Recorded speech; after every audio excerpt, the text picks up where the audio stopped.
you. For 36 years, Pennsylvania's 12th congressional district was held by Democratic Congressman Jack Murtha. But now it could fall into Republican hands. It's a toss-up in a battleground state where several races are too close to call. And joining us now, Republican candidate Tim Burns. Mr. Burns, this is a rematch of a special election that was very closely watched last fall in May, where you were favored to win, but you ended up losing to the Democrat, Mark Kritz, 53% to 44%. Question, why should things be any different this time, just a few months later? Well, there's a couple of things that are different.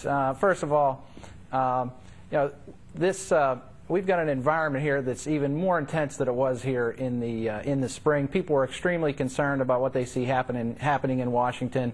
Number two, Mark Kritz now has a voting record. This is a guy who ran as a conservative, but he's gone to Washington. He's voted with Nancy Pelosi 94% of the time. And finally, there's a much different electorate. There will be over 90,000 additional voters come out here in the fall that didn't come out in the spring. So we've got a number of factors, and I think we'll see a much different outcome here in November. I want to pick up on something you said, Mr. Burns, because this, as we just mentioned, was the long time, more than 3 decades, the seat of one of the lions, Democratic lions of the House, Jack Murtha. Interestingly enough, Mark Kritz, who worked for Murtha, succeeded in large part by running against the Obama agenda, running against Nancy Pelosi. What has he done, for those of us who haven't been following it that closely, in the few months he's been in Congress that is going to put the lie to those claims? Well, I mean, first of all, he's gone and voted in lockstep with the Obama-Pelosi agenda. He's voted with them 94% of the time. I mean, this is a guy who campaigned saying he was against the health care bill, but now he says he wouldn't repeal it. And he also voted to adjourn instead of passing, or instead of having an up or down vote on extending the Bush tax cuts. So somebody who campaigns as a conservative but goes to Washington ends up voting with Pelosi, Obama 94% of the time.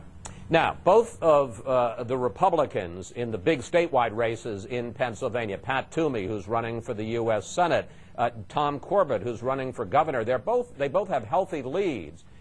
I know this isn't the way you guys like to think of it, but in effect, are you going to be riding their coattails? Well, look, I think it shows that there's a broader concern in this district and in this state. People think that Washington has us going in the wrong direction. They're tired of the out-of-control spending. They know that if you and I, Chris, have to balance our budgets and our households, then why not Washington? And I think it just goes along the same lines as what you're seeing across the state, across the country. People are looking for more of a conservative governing of this country. But along those lines, with Toomey enjoying a lead in the Senate race and Corbett a lead in the gubernatorial race, I got to assume that's helpful to you. Absolutely. It certainly is. I mean, I think we have voters that are going to the voting booth that, I can't tell you how many Democrats, this is a 2-to-1 Democratic district, they've told me that, look, I'm a Democrat, but I'm not this kind of a Democrat. I'm not a Pelosi-Obama Democrat. I'm a conservative Democrat, and I think we'll see that in the polls because we've elected a representative who's gone to Washington and proved that they're not conservative. Let me just quickly, we have less than a minute left. As you pointed out, Democrats outnumber Republicans, registered voters, 2-to-1 in the 12th congressional district of Pennsylvania. That's a big disadvantage.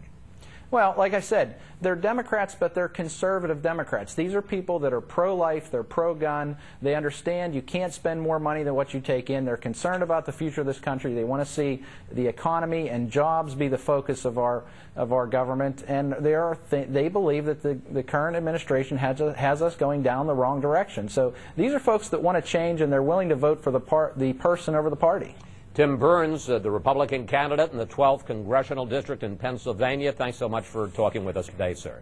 Thanks a lot. And if anybody wants to help, see the website at timburnsforcongress.com. There you go.